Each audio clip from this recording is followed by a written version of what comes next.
어린이들도 재미있게 듣는 제일 쉬운 삼국지. 18. 다시 만난 유비, 관우, 장비. 호창으로 돌아간 관우는 조조에게 작별을 고하려 했습니다. 하지만 조조는 관우가 작별을 고하러 올 것을 알고 며칠 동안 문 앞에 회피패를 걸어 놓아 만나주지 않았습니다. 조조가 일부러 자신을 만나주지 않는다는 것을 안 관우는 작별을 알리는 편지를 써서 조조에게 보냈습니다. 그리고 지금까지 받았던 선물을 모두 모아두었지요. 그 다음에는 두 형수님과 예전부터 데리고 있던 시종들만 데리고 유비가 있는 곳으로 향했습니다. 관우가 떠났다는 소식을 들은 조조는 그동안 관우를 붙잡고 싶어 만나주지 않은 것을 후회했어요. 조조의 신하들은 지금 관우를 해치워야 한다고 했지만 그들을 꾸짖으며 말했죠. 운장은 옛 주인을 잊지 않고 그를 찾아간 것이다. 나는 이미 운장에게 유비의 행방을 알면 보내주겠다고 약속을 하였다.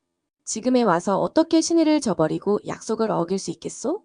그리고 관우가 아직 멀리 가지 못했을 거라며 장효를 시켜 관우에게 줄 선물과 비단옷을 보냈어요.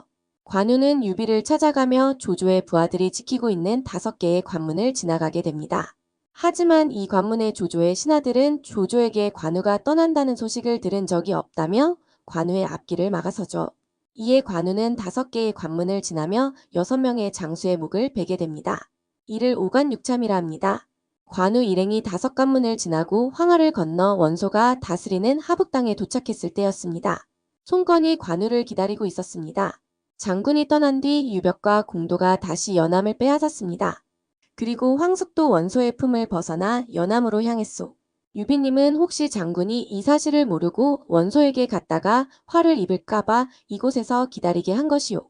이렇게 관우 일행은 목적지를 연암으로 돌렸어요. 그리고 가던 중 고성이라는 곳에서 장비가 군사를 모으고 있다는 소식을 듣고 찾아갔습니다. 하지만 관우를 본 장비는 눈을 크게 뜨고 노려보며 소리치는 게 아니겠어요? 내 놈은 의로움을 모르는 놈이다. 감히 여기가 어디라고 찾아왔느냐? 관우는 장비가 오해한 것을 알고 서둘러 그동안 있었던 일을 설명했습니다. 하지만 장비는 믿지 않았죠. 그렇게 두 사람이 옥신각신하고 있을 때 관우가 황하를 건너며 죽였던 진기라는 장수의 외삼촌 최양이 복수를 하러 군사를 이끌고 왔어요. 이에 장비는 내 놈이 나를 잡으려고 군사를 이끌고 왔구나. 아직도 할 말이 남았느냐? 라고 말했어요. 오해가 점점 깊어졌죠. 잠시만 기다리거라. 곧 저놈의 목을 베어 너에게 내 진심을 보이겠다. 관우는 이렇게 말하고 적토마를 달려 최양에게 향했죠. 최양은 관우의 상대가 되지 않았어요. 이후 미축과 미방이 두 형수님들과 함께 관우와 장비를 찾아왔어요. 두 형수님은 장비에게 그동안 관우가 어떤 고초를 겪으며 자신들을 챙겼는지 이야기해 주었어요. 그 말을 듣고 있던 모든 사람들이 관우의 충심에 감격했어요. 그제서야 장비는 눈물을 쏟으며 관우에게 잘못을 빌었답니다. 이후 관우는 관정의 장원에서 머물며 유비와 만날 방법을 찾고 있었어요. 유비는 다시 원소에게로 돌아간 뒤 벗어날 방법을 모색하고 있는 중이었어요. 유비는 원소에게 형주에 있는 유표를 설득해 조조를 칠 수 있도록 도움을 청하겠다고 했어요. 그제야 유비는 원소에게서 벗어날 수 있었답니다. 유비 일행은 곧바로 관우가 기다리고 있는 관정의 장원으로 향했어요. 온갖 고생 끝에 다시 만난 두 형제는 끊임없이 눈물을 흘렸습니다. 이후 관우는 관정의 아들인 관평을 양아들로 삼고 장비가 기다리고 있는 고성으로 향했어요.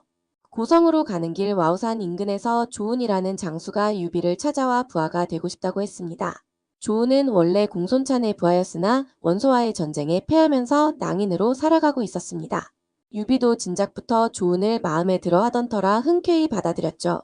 이 조운은 이후 관우, 장비와 함께 5호 대장군으로 불리며 엄청난 활약을 합니다. 고성으로 돌아와 장비까지 만나고 그동안 헤어졌던 미축, 미방, 송건, 간홍 등 부하들까지 모두 유비 곁으로 돌아왔습니다. 게다가 조운, 관평, 조창 등 새로운 용맹한 장수들까지 생겼고 장비가 고성에서 많은 군사들까지 모아두어 유비의 세력은 단숨에 커질 수 있었습니다. 연암의 유벽과 공도는 이런 유비를 모시기로 하였습니다. 유비는 이들과 함께 연암으로 가 군사를 모으고 세력을 키워나갔습니다. 다음 편 예고. 다음 편은 다시 조조와 원소의 대결 이야기로 넘어가 볼게요. 조조와 원소는 큰 전쟁을 준비 중입니다. 관도대전이라고 불리는 전쟁. 누가 승리하게 될까요? 다음 편을 기대해 주세요.